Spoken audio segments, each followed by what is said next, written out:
Bonjour à tous, très heureux de vous retrouver. Ah, je suis un peu désaxé, je me remets comme ça. Très heureux de vous retrouver. School TV Le Bag, 30 minutes sur la scolarité de vos enfants. Je me recale. À chaque fois, vous le savez, une thématique forte, initiative sur le plan local et ou national. C'est toujours avec Alix et Nguyen. Salut Patrick. Vous êtes très bien calé, très bien cadré. Oui. Comme d'habitude, ma chère Alix. Ah, non, un petit peu. On est bien, c'est parti, on est bien centré. C'est parti pour le sommaire de cette nouvelle émission. On est fou, c'est la journée internationale de l'éducation, journée spéciale.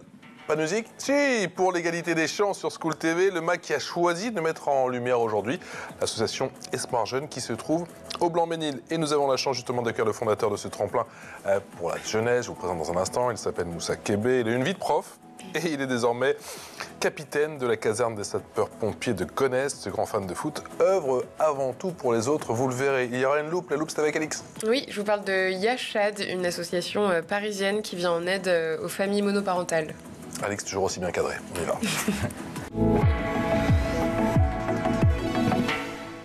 Moussa Kébé, bonjour. Bonjour. Tous mes voeux, merci d'être avec nous, Moussa. Meilleurs voeux, merci. J'avais mis commandant, mais pas encore, un petit peu de patience. Capitaine de la caserne, chef au final du centre de pompiers de Gonesse, fondateur de l'association Espoir Jeune. La vie de prof, c'est terminé?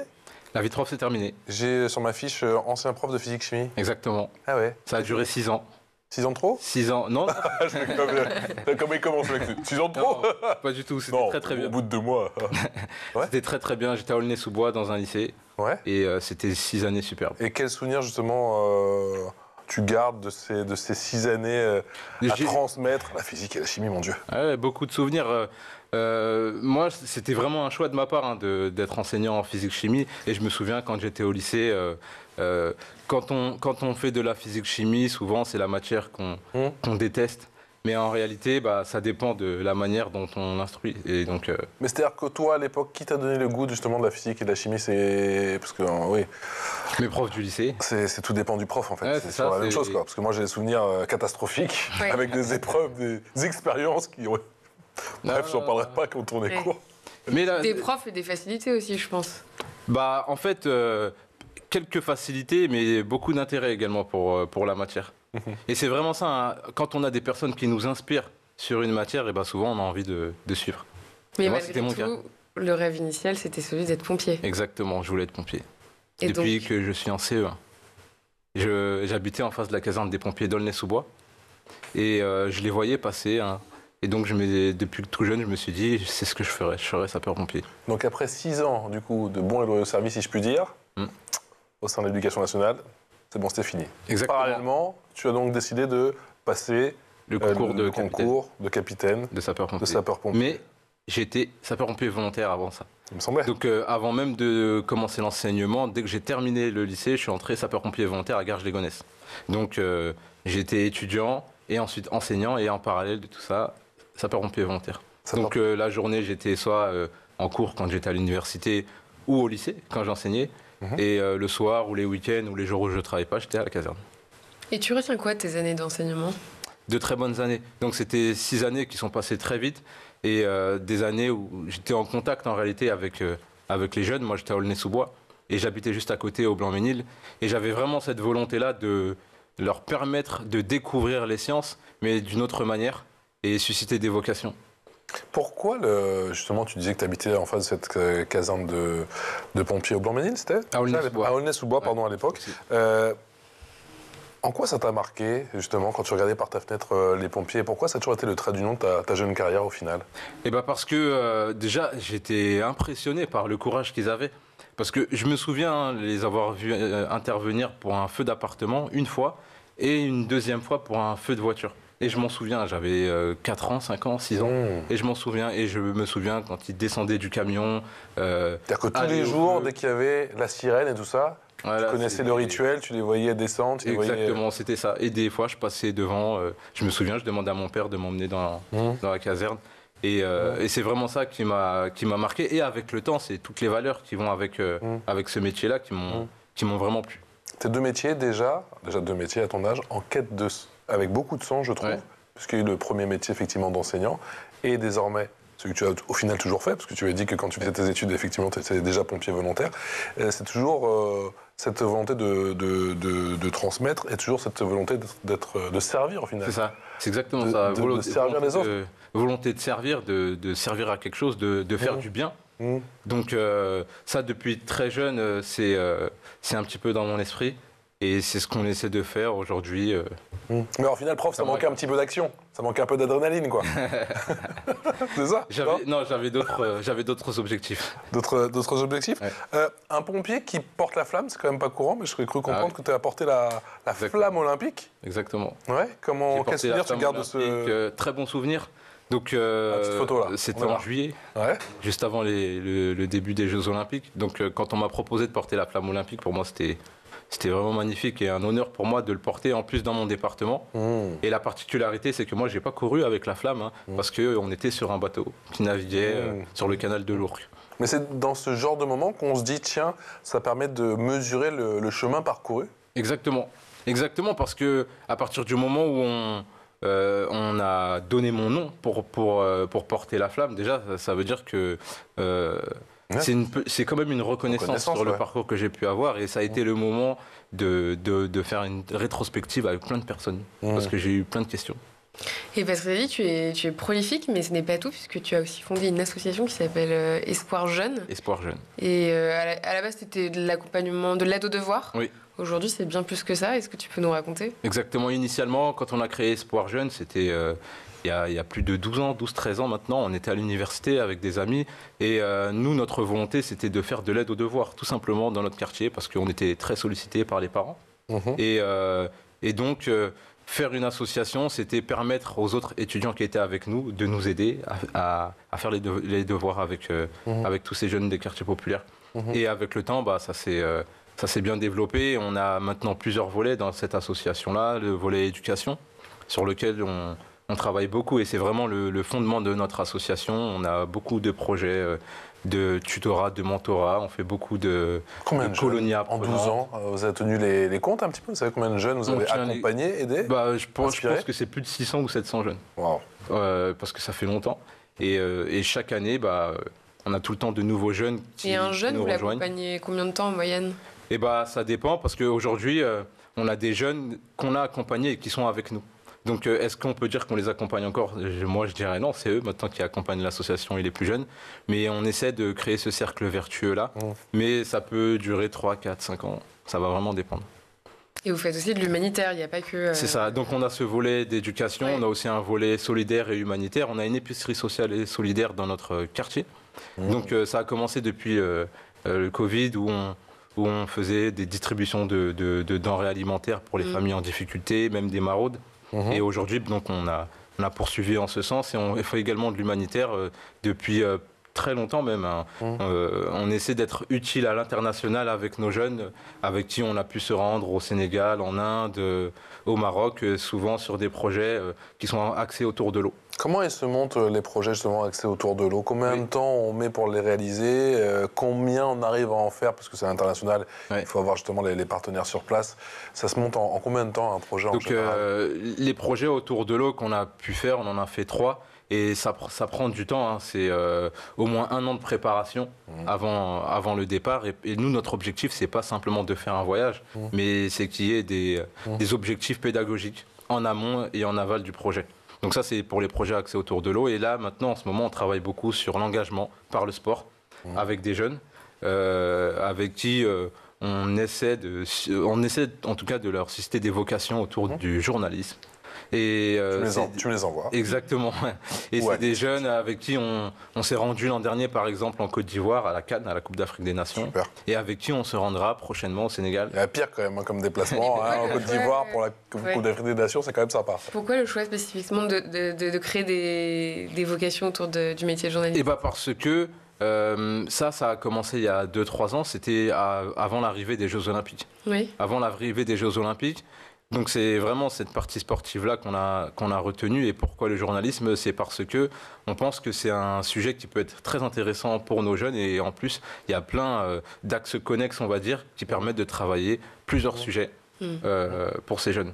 Donc vraiment, nous, notre objectif, c'est vraiment pas qu'ils deviennent journalistes, mais c'est qu'ils puissent travailler autour de ces sujets-là, et ça va leur permettre d'acquérir des compétences pour leur... Comment ça a été vécu par tes jeunes, si je puis dire, effectivement, justement, le déroulement de ces JO, et quel héritage, au final, dans le Val d'Oise et également dans le 93?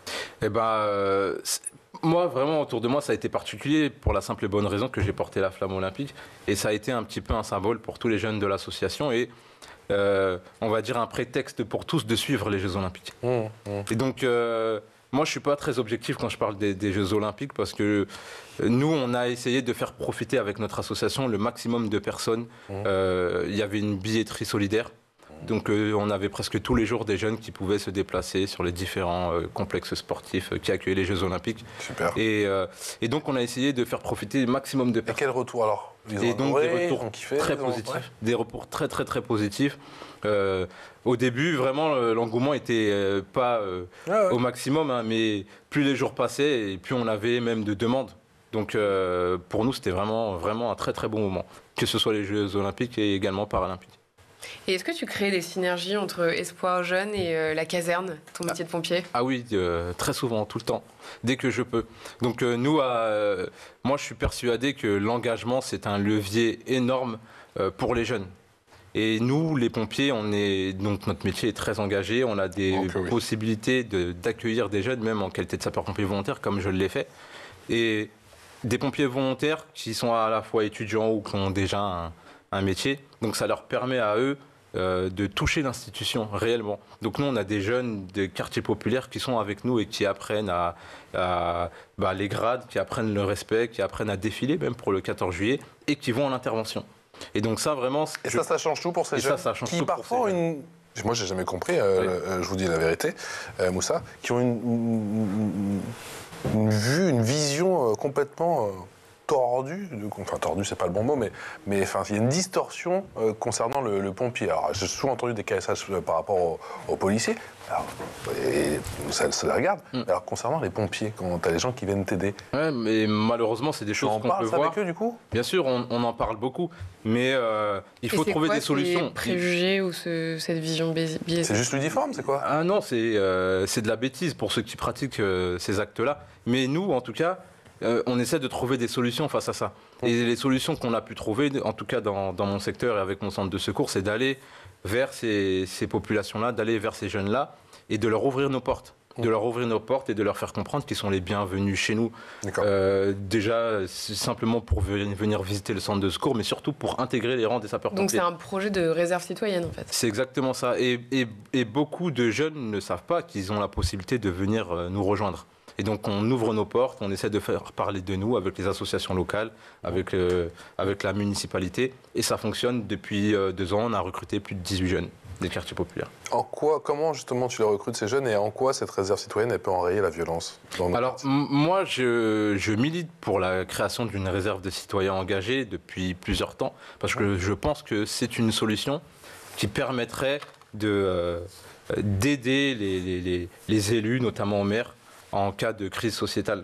Donc aujourd'hui, tu repenses aux émeutes qu'il y a eu après la mort par rapport aux émeutes, il y a Nanterre. plein de dispositifs qui existent en France pour faire face à une crise. Quand on est confronté à un risque chimique, à une catastrophe nucléaire ou technologique ou à un événement climatique, les préfets rédigent des DDRM, des dossiers départementaux sur les risques majeurs pour y faire face, et les maires rédigent des plans communaux de sauvegarde lorsqu'ils sont exposés à ces risques-là.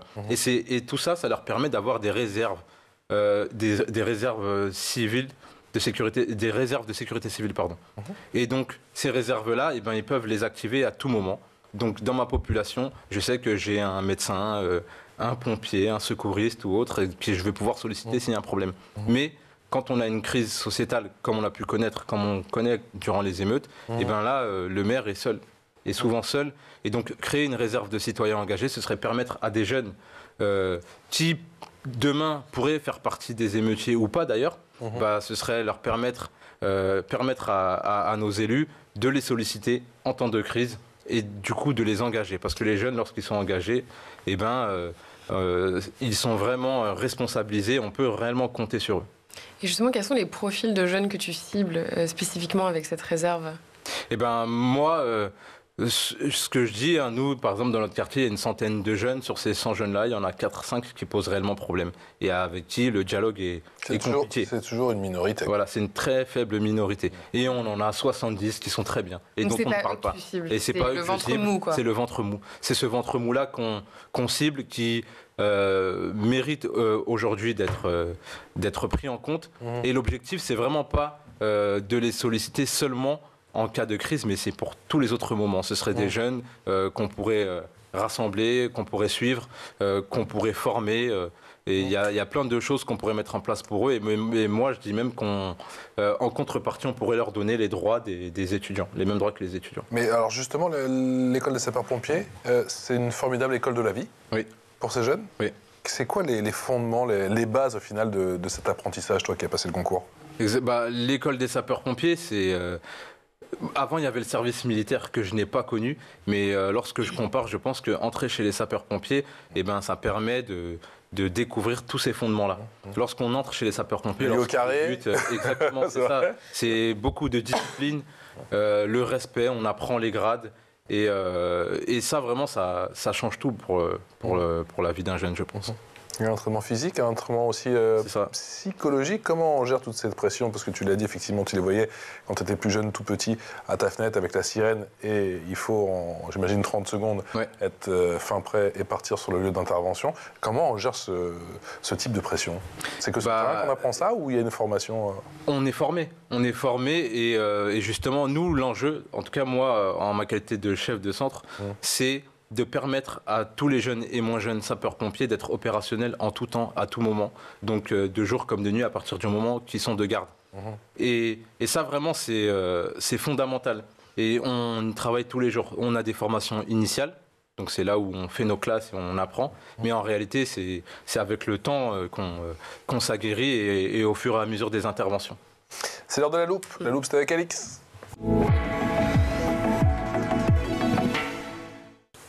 Et Alix, on reste en région parisienne, et même plus précisément à Paris, avec une association qui agit pour les familles monoparentales. Oui, elle s'appelle Yachad, ce qui signifie « ensemble » en hébreu. L'association a été fondée en 2010 dans le 14e par Josette Elombo.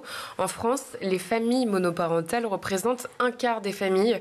Et dans 80% des cas, ce sont des femmes qui en assument seules la charge. C'est conséquent et pourtant, ces familles restent marginalisées, peu visibles et insuffisamment soutenues. Des parcours souvent marqués par des luttes quotidiennes, précarité financière, isolement social, fatigue psychologique. Josette Elombo connaît bien cette réalité. Elle-même, ancienne mère célibataire, elle a traversé ces épreuves.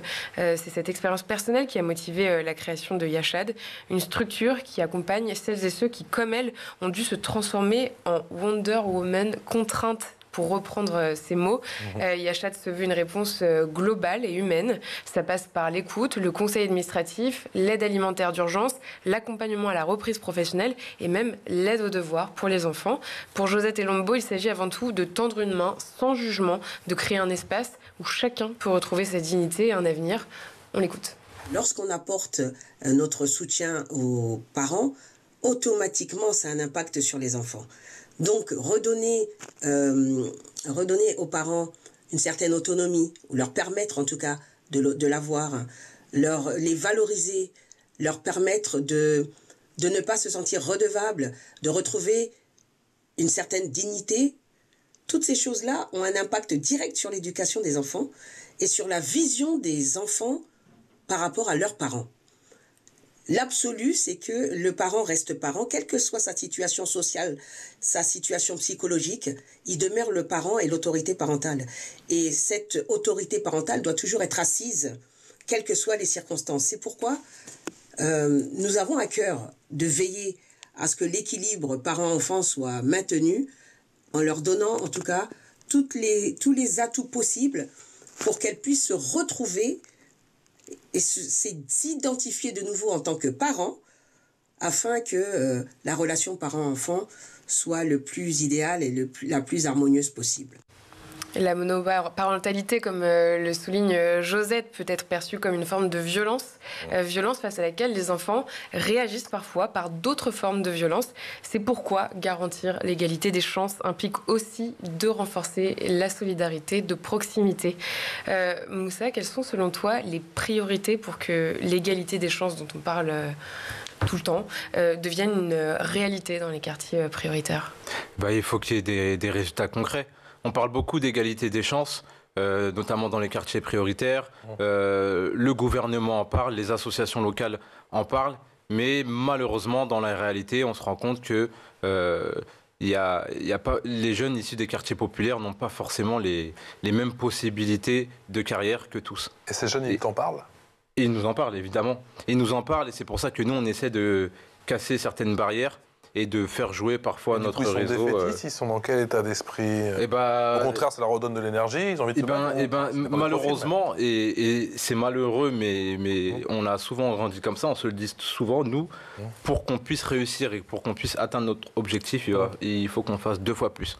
Et ça, on est conditionné depuis tout jeune. Mais toi, tu l'as ressenti typiquement? Comment? Tu l'as ressenti, toi, typiquement, s'agissant de ton propre parcours? Oui, bien sûr, je le ressens tous les jours, tout le temps. Et c'est ce qui me donne de la force, en réalité. C'est-à-dire que nous, au début, ça part comme vraiment un caillou dans la chaussure, mais on essaie de le transformer en force. Et c'est ce qui nous permet d'atteindre notre objectif. Mais malheureusement, ça ne devrait pas être comme ça. Capitaine, vous avez l'impression d'être une anomalie dans votre métier? Je dirais pas anomalie, mais moi, comme je le dis depuis tout à l'heure... On me pose souvent la question, donc je me permets de vous poser la question. Oui, bien sûr, mais moi aussi, on me pose la question, je dirais pas une anomalie, mais une évolution. Une évolution.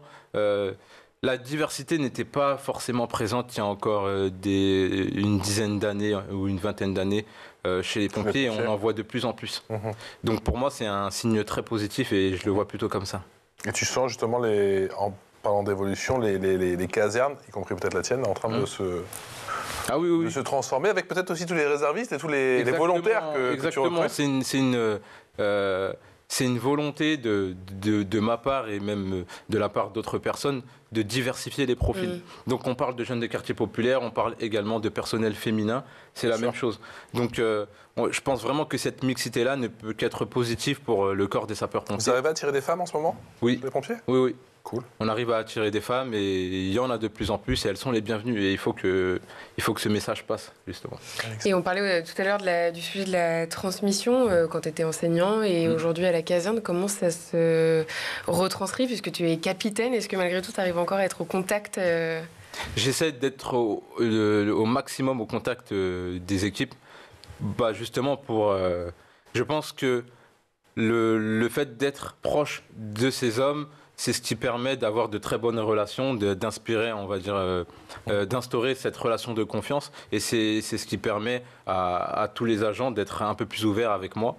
Et pour moi, je suis absolument persuadé que c'est la clé pour que dans les centres de secours, l'atmosphère soit saine. Parce que tu supervises combien de personnes aujourd'hui?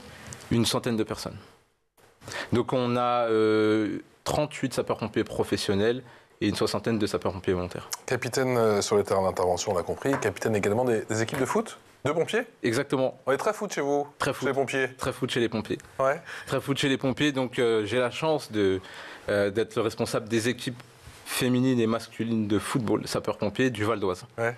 Et donc, vous êtes nombreux parce que juste avant l'émission, tu me disais qu'il y avait carrément 3 divisions? Ah oui, en France, il y a 3 divisions pour le championnat de foot masculin à 11. Okay. 3 divisions. Okay. Et donc chaque département est représenté. Toi, tu joues aussi? Et moi, je joue. À quel poste? Je joue en défense. En défense. Défense centrale. Comme par hasard. Comme par hasard. Il défend. Je défends. Il défend. Je suis là pour défendre. Ça ne passe pas. On parle souvent du sport, effectivement, y compris dans les quartiers, comme outil assez intéressant en termes d'inclusion. Tu crois qu'on a assez tiré le fil, justement, concernant la pratique sportive, justement, pour nos jeunes dans les quartiers, ou est-ce qu'on en demande trop, au final, au sport? Je pense qu'on n'en demandera jamais assez par rapport au sport. C'est un sujet qui est très important et c'est un sujet qui rassemble. On l'a vu notamment dernièrement avec les Jeux Olympiques, c'était un sujet énorme. Et nous, vraiment, notre objectif, c'est qu'il y ait un héritage vis-à-vis de ces Jeux Olympiques-là, et on y tient réellement. Donc, pour moi, le sport, c'est un sujet primordial et qui rassemble partout. Qu'est-ce qu'il faut faire pour que nos jeunes ils se sentent considérés? Je te pose la question parce qu'effectivement, tu passes la majeure partie de ton temps à les accompagner, à les soutenir, que ce soit avec ton association ou en tant que capitaine des sapeurs-pompiers et de la caserne de Gonesse. C'est quoi? Des fois, c'est un geste, c'est un mot, c'est un regard? C'est un regard. En fait, c'est la vision qu'ont les personnes envers ces jeunes-là qui est ressentie par ces jeunes. Parce que souvent, on le ressent. Hein. Parfois, il n'y a pas de mots, mais seulement un regard ou une remarque qui fait que on comprend tout de suite. Et en plus, comme je l'ai dit tout à l'heure, on grandit avec ça, donc on a beaucoup de méfiance. Et donc, je pense qu'il y a encore un petit bout de chemin, mais on est sur la bonne voie. On est sur la bonne voie. Et le fait précisément de diversifier les membres d'une caserne et sur un territoire, je veux dire, qu'ils viennent de ce territoire, de ces quartiers, est-ce que c'est une plus-value après sur le terrain? C'est une réelle plus-value. Souvent, on parle des pompiers qui sont caillassés dans certains quartiers, certains endroits. En réalité, lorsqu'on arrive à diversifier les profils, à recruter localement, c'est des choses qu'on ne peut plus voir. Et en plus de ça, il y a un réel dialogue qui s'instaure entre la population et les sapeurs-pompiers, et même au sein même des sapeurs-pompiers. Lorsqu'on amène de la diversité chez les sapeurs-pompiers, on discute. Hein. On est à la caserne tous les jours ensemble. D'autres débats. Exactement, il y a d'autres points de vue. Il y a d'autres points de vue et c'est vraiment important. Toi, tu vois les mentalités changer même au sein des pompiers? Oui, je le vois. Exactement. Je le vois. Ça fait maintenant 13-14 ans que j'ai commencé et réellement, dans cette décennie-là, j'ai vu les mentalités changer, mais de manière locale. Je ne parle pas de tous les pompiers de France, mais de manière locale, je le vois. Capitaine, le prochain match de foot, c'est quand? C'est dans 2 semaines, championnat de France, futsal sapeur-pompier, dans l'Ariège. Ok, futsal, et même le futsal en intérieur, effectivement. Et vous êtes partout, on le voit. Partout. Vous êtes partout. Un immense merci d'être venu nous voir, Moussa. Merci pour l'invitation. J'avais dit commandant en commençant, mais capitaine, commandant, c'est pour bientôt. Commandant, enfin, il fallait passer, c'est ça Exactement, c'était un examen professionnel. Maintenant, il faut attendre d'être nommé. Ah ben on attend la nomination. Exactement. Avec beaucoup d'impatience. Merci Alix. Merci on se retrouve demain et encore bravo pour toutes vos très très belles initiatives pour notre jeunesse. Excellente journée. On se retrouve très vite. Ciao.